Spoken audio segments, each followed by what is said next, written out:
Hey guys, welcome to ডর reviews. তো একটা জিনিস নিয়ে আমরা কথা বলেছিলাম, কিন্তু রিসেন্ট কিছু কাজের জন্য বানানো হয়নি। তো সেটা হচ্ছে 4 অ্যাক্ট স্ট্রাকচার বা কিশোটেন কেটসু স্ট্রাকচার নিয়ে।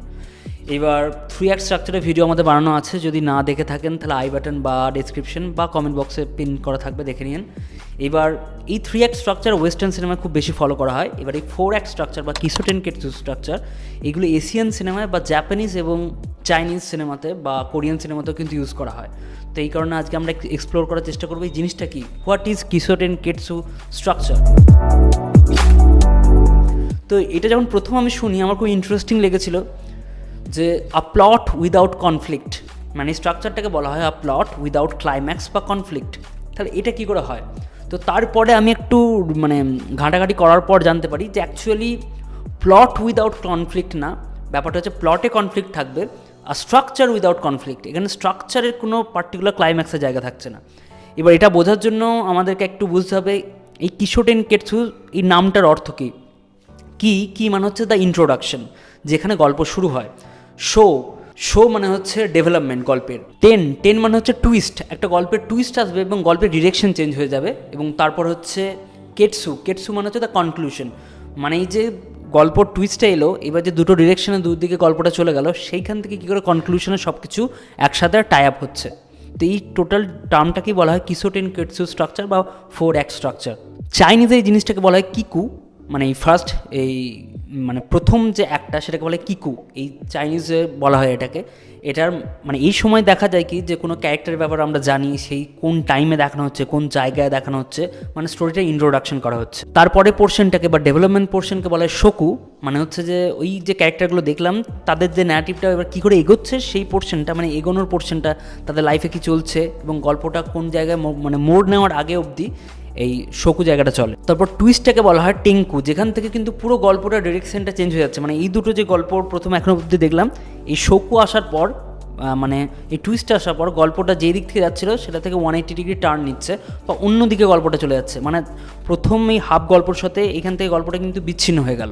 এবং কেটসু মানে হচ্ছে যে কনক্লুশন, এবং কনক্লুশনে দেখা যাচ্ছে যে দুটো ডিরেকশনে যে গল্প দুটো যাচ্ছে সেটা কীভাবে মিলবে, এই কনক্লুশনে কিন্তু সেটাই ঘটে। এবার যদি হিস্ট্রিতে দেখি যে কিশোটেন কেটসু কোথায় সব থেকে আগে ইউজ হচ্ছে, তাহলে কিন্তু আমরা দেখতে পাই চাইনিজ বা জাপানিজ যে 4 লাইন পোয়েমগুলো ছিল সেখানে কিন্তু এই 4 অ্যাক্ট স্ট্রাকচার বা বলুন এই কিশোটেন কেটসু স্ট্রাকচারের যে স্টাইলটা ফলো হতো। প্রথম জাপানিজের পোয়েমটাকে বলা হতো সিচিগন জেকু এবং চাইনিজের পোয়েমটাকে বলা হতো কিয়ান জুয়েজু। তো আমি উইকিপিডিয়া থেকে একটা জাপানিজ পোয়েমের এক্সাম্পল পেয়েছি কিশোটেন কেটসু মানে স্টাইলের ওপর, যেটা সানিও রায় বলে একজন লিখেছে। তো পোয়েমটা আমি একটু পড়ে শোনাচ্ছি। পোয়েমটা বলছে, daughters of Itoya in the Honmachi of Osaka, the elder daughter is 16 and the younger one is 14. Throughout history, general killed the enemy with bows and arrows. The daughters of Itoya killed with their eyes. এই যে 4টে line বললাম, এই 4টে line কিন্তু proper এই স্ট্রাকচারটাকে follow করছে। প্রথম যে line মানে কি, মানে হচ্ছে যে ইন্ট্রোডাকশন। তো এই ডটার্স অফ ইটোয়া মানে ইটোয়ার মেয়েরা ওসাকার যে হোনমাচি, ওসাকা হচ্ছে জাপানের একটা জায়গা, এবং সেখানে কোন মেয়েদেরকে বলা হচ্ছে, মানে ইন্ট্রোডাকশন কাদেরকে করানো হচ্ছে, ইটোয়ার মেয়েদের। এবং সেকেন্ড লাইনটা কি বলছে কবিতার, যে বড় মেয়ের বয়স 16 এবং ছোটো মেয়ের বয়স হচ্ছে 14। এটা হচ্ছে ডেভেলপমেন্ট বা এটাকে শো বলতে পারি আমরা। তারপর টেন মানে হচ্ছে টুইস্ট আসবে। টুইস্টটা হচ্ছে কি, throughout history general killed enemy with bows and arrows, মানে বলা হচ্ছে যে ইতিহাসে আমরা দেখেছি যে জেনারেল বা আর্মিরা কী দিয়ে হত্যা করতো, তীর এবং ধনুক দিয়ে। তো এই যে দুটো লাইন পড়লাম, ইটোয়ার মেয়েরা এবং তাদের একটা মেয়ের বয়স 16, একটা মেয়ের বয়স 14, সেখান থেকে ইতিহাসে আর্মিরা কী দিয়ে হত্যা করতো, মানে গল্পটা অন্য দিকে চলে গেল না। মানে এই গল্পর যেটা এতদূর মানে দুটো লাইন শুনলাম সেখান থেকে কবিতার এই লাইনটা কোনো মানে হচ্ছে না। এই কারণেই দ্য কনক্লুশন বা কেটসুটা শুনতে হবে। এবং 4th লাইনটা কি, the daughter of Itoya kill with their eyes, মানে এখানে বোঝানো হচ্ছে যে ইটোয়ার যে মেয়েরা তারা কিন্তু চোখ দিয়ে হত্যা করতো। বলে না যে তার চোখটাই ভয়ানক, চোখ দিয়ে সে তোকে গিলে খেয়ে নেবে মনে হচ্ছে। তো এইখানেতে গল্পটা মানে এই 3rd যে লাইনটা এবং তার আগের যে দুটো লাইন সেই দুটোকে কম্বাইন করে বোঝানো হচ্ছে যে যেভাবে ব্রুটালিটি হিস্ট্রিতে হয়ে এসছে নানারকমভাবে, কিন্তু এই যে মেয়েগুলো তারা কিন্তু হত্যা করতো কিন্তু ডিফারেন্টভাবে, বা তারা কিন্তু আঘাত করতো বা কাতিলানা নাজার যেটাকে বলে, সেটা তাদের চোখের মাধ্যমে। তো এইভাবেই কিন্তু কবিতার স্ট্রাকচারটাকে ফর্ম করা হতো কিশোটেন কেটসু স্ট্রাকচার। তো এইবার যদি আমি একটা সিনেমা নিয়ে কথা বলি তাহলে আপনি পুরোপুরি বুঝতে পারবেন যে কিশোটেন কেটসু কী করে ফলো হয়েছে। তো সিনেমাটার নাম হচ্ছে ইয়োর নেম, মাকোতো শিনকাই ডিরেক্ট করা সিনেমা। আপনারা হয়তো যারা প্রথমে অ্যানিম সিনেমা কোনো দেখেন, ইয়োর নাম দেখে ফেলেছেন। এটা 2016 একটা সিনেমা এবং দারুণ একটা সিনেমা, মানে যেখানে সব কিছু আছে, বিভৎস অ্যানিমেশন আছে এবং এত সুন্দরভাবে ক্যারেক্টারগুলোকে এস্টাবলিশ করা হয়েছে, জায়গাগুলোকে এত সুন্দরভাবে মানে কম্পোজ করা হয়েছে, মিউজিক খুব সুন্দর ইউজ করা হয়েছে। কিন্তু সব থেকে যেটা আমার ইন্টারেস্টিং লেগেছে ইয়োর নেমে, সেটা হচ্ছে স্ট্রাকচার, মানে 4 অ্যাক্ট স্ট্রাকচার। ইয়োর নেম যদি না দেখে থাকেন তাহলে আপনি এই পোর্শনের পর দেখেন না, তাহলে না হলে আপনার জন্য স্পয়লার হয়ে যাবে, এবং যারা দেখেছেন তারা এখানে স্টে করে যান। তো আমি কথা বলবো এই কিসোটেন কেটসু স্ট্রাকচার কীভাবে ইয়োর নেমে অ্যাপ্লাই হচ্ছে, বা ইয়োর নেম কী করে কিসোটেন কেটসু স্ট্রাকচার ফলো করছে। তাহলে আমরা জানি কি মানে হচ্ছে ইন্ট্রোডাকশন। এবার ইয়োর নামের ইন্ট্রোডাকশন আমরা দেখতে পাই, একটা ছেলে আছে যারা টিনেজার ছেলে, যে টোকিওতে থাকে, তার নাম হচ্ছে তাকি তাচিবানা, এবং একটা মেয়ে যে একটা মানে গ্রাম সাইডে থাকে, কান্ট্রি সাইডে থাকে, যার নাম হচ্ছে মিৎসুয়া। তো এই মিৎসুয়া তার দিদার এবং তার বোনের সাথে থাকে। এবার এদের দুজনের একে অপরকে কখনোই দেখা হয়নি, মানে এরা একে অপরকে চেনেও না, তাদের সাথে দেখা হয়নি। তো এটাই হচ্ছে ইন্ট্রোডাকশন বা কি। এরপর হচ্ছে শো, মানে যেটাকে বলা হয় ডেভেলপমেন্ট। এবার শোতে দেখতে পাই যে এই দুটো মানে তাচিবানা আর আমাদের মিৎসুয়া, এরা একে অপরের মধ্যে হঠাৎ করে বডি সোয়াপ করা বডি সোয়াপ করা স্টার্ট করে। মানে বডি সোয়াপ করা মানে হচ্ছে যে আমার আত্মা, মনে করুন আমার সামনের কোনো একটা মেয়ের মধ্যে ঢুকে যাচ্ছে আর ওর আত্মা আমার মধ্যে ঢুকে যাচ্ছে। তো এদের মধ্যে কিন্তু এই সোয়াপটা স্টার্ট হতে থাকে এবং হতেই থাকে, এবং এইভাবে তারা সিক্রেটলি এটাকে হ্যান্ডেল করতে থাকে নিজেদের লাইফের ব্যাপারে। মানে তার বডিতে যখন একে অপরের বডিতে ঢুকে, সেই মানে মানুষটার ব্যাপারে সে জানতে পারে, ওইভাবেই একে অপরের ব্যাপারে, মানে তাচিবানা মিৎসুয়ার ব্যাপারে জানে এবং মিৎসুয়া তাচিবানার ব্যাপারে জানে, এবং তাদের ফ্রেন্ডস আছে, তাদের কোওয়ার্কার্স এবং তাদের ফ্যামিলির মাধ্যমে তারা একে অপরকে এক্সপ্লোর করে, এবং তারা নিজেদের জন্য একটা করে নোট লিখে দিয়ে যায়, মানে সারাদিন কী হয়েছে না হয়েছে, যাতে তারা মানে পরে গিয়ে ম্যাচ আপ করতে পারে যে কী ঘটনা আগে ঘটেছে। তখন তো সে অন্য কারো বডিতে ছিল। তো এইটাকে বলা হচ্ছে ডেভেলপমেন্ট বা শো। এইবার শোটা কোথায় শেষ হচ্ছে, যখন ওদের বডি শপ হঠাৎ একদিন বন্ধ হয়ে যায়, মানে তাদের মধ্যে আর বডি শপ ঘটছে না। এইখানেই শোর মানে যে একটা সেটা শেষ হচ্ছে, এবং তারপর শুরু হচ্ছে 10 বা দ্য টুইস্ট। এইবার ইয়োর নেমে কিন্তু টুইস্ট আসছে।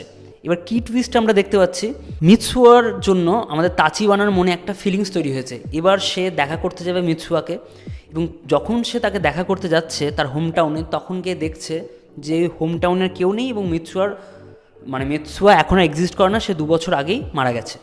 মানে তার হোম টাউনের উপরে মিটিওরাইট পড়েছিল, এবং তারপর সেখানে সবাই সেখান থেকে মারা যায়, এবং সে আর মিৎসুয়াকে কখনোই দেখতে পাবে না। এবং তখন তাচিবানা একটা উপলব্ধি হয় যে সে মিৎসুয়ার সাথে কখনোই আর দেখা করতে পাবে না, কারণ মিৎসুয়া এক্সিস্ট করে কোথায়, পাস্টে।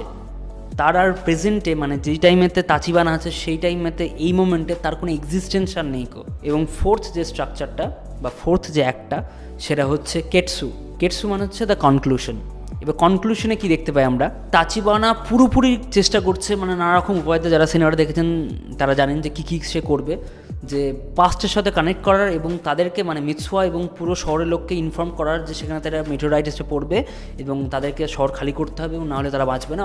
এবং অবভিয়াসলি তার একটা মেন মোটিভ থাকে যে মিৎসুয়াকে তাকে বাঁচাতেই হবে, এবং তাকে এই মোমেন্টে মানে তাকে জীবিত রাখতে পারলে তবেই সে এই মোমেন্টে সে মিৎসুয়ার সাথে কখনো না কখনো দেখা করতে পারবে, এবং সে যদি বেঁচে থাকে তবেই সে প্রেম প্রস্তাবটা রাখতে পারবে তার সামনে।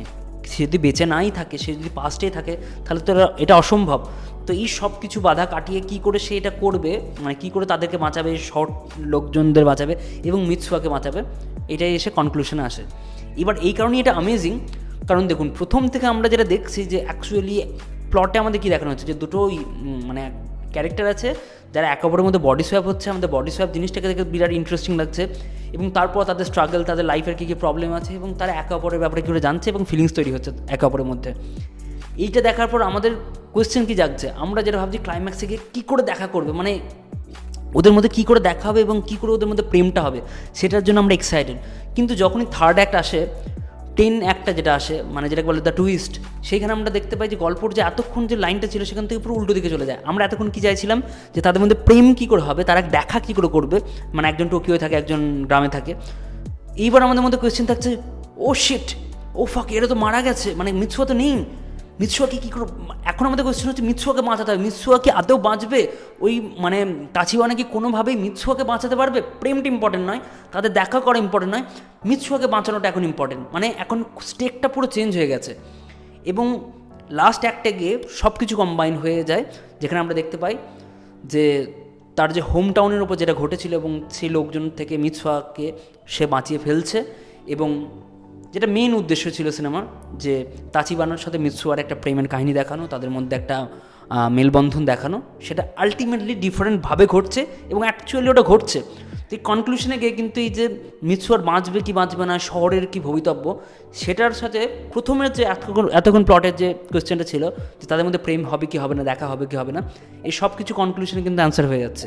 তো এই কারণেই মানে আমার 4 অ্যাক্ট স্ট্রাকচারকে খুব মানে ইউনিক এবং অ্যামেজিং স্ট্রাকচার লাগে, যেখানে বলা হয় আ প্লট উইদাউট কনফ্লিক্ট। মানে অ্যাকচুয়ালি ক্লাইম্যাক্স ওয়েস্টার্ন সিনেমা যেমন থাকে, সেটা আপনি এক্সপেক্ট করবেন যে এইখানে তো একটা ক্লাইম্যাক্স আসবে, তারপর আরেকটা ক্লাইম্যাক্স আসবে, কিন্তু এইখানে ঠিক ওইভাবে ক্লাইম্যাক্স স্ট্রাকচার আসে না। স্ট্রাকচারের মোড় অন্যভাবে নেয়, মানে দুটো পর্যায় হওয়ার পর, ডেভেলপ হওয়ার পর গল্পটা অন্য ডিরেকশনে যায়। তো লাস্টে গিয়ে এই দুটো ডিরেকশনকে একসাথে ম্যাচ করানোর টেকনিকটাই হচ্ছে কিসোটেন কেটসু স্ট্রাকচার, বা চাইনিজ বা জাপানিজ ফিল্মে যেই স্ট্রাকচারটা আপনি দেখেছেন বা কিছু কোরিয়ান মুভিতেও দেখেছেন। এবং এই স্ট্রাকচারটা কিন্তু আরেকটা জায়গাতেও ফলো হয়েছে, রিসেন্ট একটা সিনেমাতে হয়েছে, মানে আমার মনে হয়েছে, অ্যাকচুয়ালি কোথাও লেখা নেই এরকম, আমি দেখার সময় মানে ফিল করেছি যেটা 4 অ্যাক্ট স্ট্রাকচারের বা জাপানিজ বা চাইনিজ যে স্টাইলে করা হয় সেইভাবেই বানানো হয়েছে, সেটা হচ্ছে জিগার থান্ডার XX। তো এটা এই ভিডিওটাতে বলছি না, খুব ভিডিওটা বড় হয়ে যাবে এবং আপনারাও হয়তো বোর ফিল করতে লাগবেন। তো আমি নেক্সট ভিডিওটাতে বলার চেষ্টা করবো যে জিগার থান্ডার XX কী করে 4 অ্যাক্ট স্ট্রাকচার মানে কার্তিক সুব্বারাজ ফলো করে, বা হয়তো মানে ভেবে করেনি কেউ, তার মধ্যে হয়তো অটোমেটিক চলে এসছে, সে গল্প লেখার সময় সে ওইভাবেই করে ফেলেছে, এবং 4 অ্যাক্ট স্ট্রাকচারে কীভাবে দাঁড়াচ্ছে, অ্যান্ড কেন ওটা 3 অ্যাক্ট স্ট্রাকচার নয়। আরেকটা কথা বলবো যে আমরা জাস্ট একটা সিনেমা চ্যানেল নয়, আমাদের এখানে আরও ডিফারেন্ট কন্টেন্ট আমরা বানাতে চাই, মানে obviously anything related to art, যেটা আর্টের সাথে রিলেশন আছে, এবং আমরা লিটারেচার বা বই নিয়েও ভিডিও বানাবো, এখনও শুরু করিনি। এবার আপনাদের রেসপন্স কেমন হবে সেটা আমরা জানি না। তো কয়েকটা বই নিয়ে ডিসকাশন করব, মানে শুধু যে বই রিভিউ বা সিনেমা রিভিউ না, আমাদের মূল উদ্দেশ্য হচ্ছে যে বই এবং সিনেমা এবং তাদের মধ্যে মেলবন্ধন এবং আর্টের যে মেলবন্ধন জায়গা, বা যেই জিনিসগুলো নিয়ে আপনার ভাবা উচিত সেই সব জায়গাগুলো নিয়ে। ওই কারণে আমি মাঝে মাঝে দেখি, মানে আপনারা দেখবেন যে আমি বলি এই একটা ডিরেক্টরের কথা বা একটা সিনেমাটিক হিস্ট্রির কথা, কারণ হিস্ট্রি থেকে বা কোনো কনসেপ্ট থেকে আমরা প্রচুর কিছু শিখি, জাস্ট সিনেমা দেখার জন্য শিখি না, অ্যাজ এ মানুষ হিসেবেও প্রচুরভাবে ডেভেলপ হয়। তো সেই কারণেই আমরা নেক্সট কোনো একটা বই নিয়ে কথা বলবো, মেবি কোনো বাংলা উপন্যাস নিয়েও হতে পারে, বা ডিস্টোপিয়ান কোনো নভেল নিয়ে হতে পারে। তো দেখা যাক, সেটা নিয়ে আলোচনা করব। তো সেটার জন্য আপনাদের সাবস্ক্রাইব করতে হবে চ্যানেলটা, আর ভিডিও ভালো লাগলে অবভিয়াসলি কমেন্ট করে জানাতে হবে। আর আপনার যদি কোনো ফেভারিট বুক থাকে যেটা পড়ে আপনি চান আমি রিভিউ করি বা কথা বলি, সেটা আমাদের কমেন্টে জানাতে পারেন। ভিডিওটা ভালো লাগলে প্লিজ লাইক, শেয়ার এবং সাবস্ক্রাইব করে দিন। Thank you.